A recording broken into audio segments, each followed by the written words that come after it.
Bel and the Dragon. When King Astyages was laid to rest with his ancestors, Cyrus the Persian succeeded to his kingdom. Daniel was a companion of the king, and was the most honored of all his friends. Now the Babylonians had an idol called Bel, and every day they provided for it 12 bushels of choice flour, and 40 sheep, and 6 measures of wine. The king revered it, and went every day to worship it. But Daniel worshipped his own God. So the king said to him, "Why do you not worship Bel?" He answered, "Because I do not revere idols made with hands, but the living God, who created heaven and earth, and has dominion over all living creatures."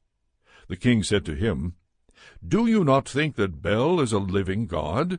Do you not see how much he eats and drinks every day?" And Daniel laughed and said, "Do not be deceived, O king, for this thing is only clay inside and bronze outside, and it never ate or drank anything." Then the king was angry, and called the priests of Bel, and said to them, "If you do not tell me who is eating these provisions, you shall die. But if you prove that Bel is eating them, Daniel shall die, because he has spoken blasphemy against Bel." Daniel said to the king, "Let it be done as you have said." Now there were 70 priests of Bel, besides their wives and children. So the king went with Daniel into the temple of Bel.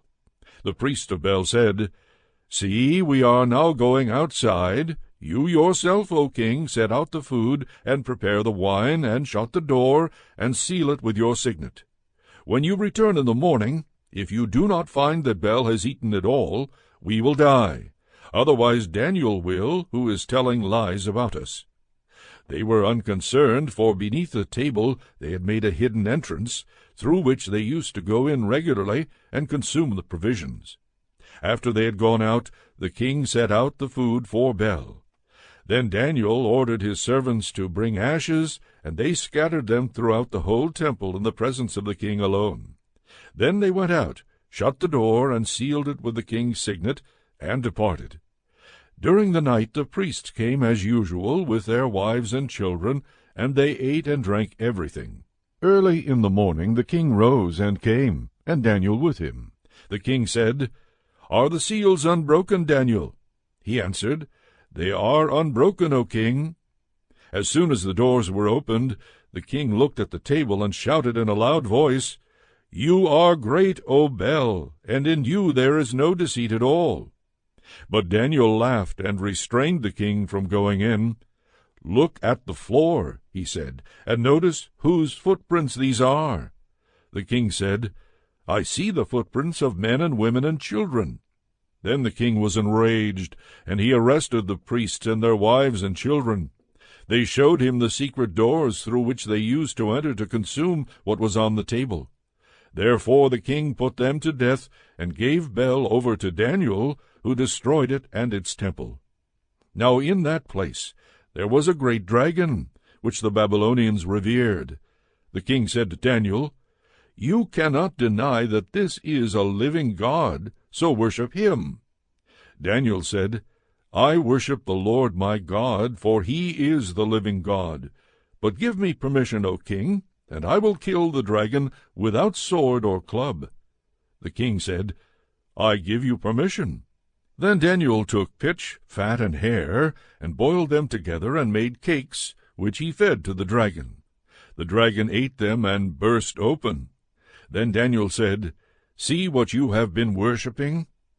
When the Babylonians heard about it, they were very indignant, and conspired against the king, saying, "The king has become a Jew. He has destroyed Bel, and killed the dragon, and slaughtered the priests." Going to the king, they said, "Hand Daniel over to us, or else we will kill you and your household." The king saw that they were pressing him hard, and under compulsion he handed Daniel over to them. They threw Daniel into the lion's den, and he was there for 6 days. There were 7 lions in the den, and every day they had been given 2 human bodies and 2 sheep. But now they were given nothing, so that they would devour Daniel. Now the prophet Habakkuk was in Judea. He had made a stew, and had broken bread into a bowl, and was going into the field to take it to the reapers. But the angel of the Lord said to Habakkuk, "Take the food that you have to Babylon, to Daniel in the lion's den." Habakkuk said, "Sir, I have never seen Babylon, and I know nothing about the den."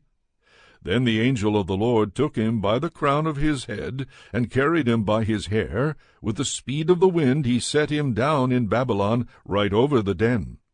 Then Habakkuk shouted, "Daniel, Daniel, take the food that God has sent you." Daniel said, "You have remembered me, O God, and have not forsaken those who love you." So Daniel got up and ate, and the angel of God immediately returned Habakkuk to his own place. On the 7th day the king came to mourn for Daniel. When he came to the den he looked in, and there sat Daniel. The king shouted with a loud voice, "You are great, O Lord, the God of Daniel, and there is no other besides you." Then he pulled Daniel out, and threw into the den those who had attempted his destruction, and they were instantly eaten before his eyes.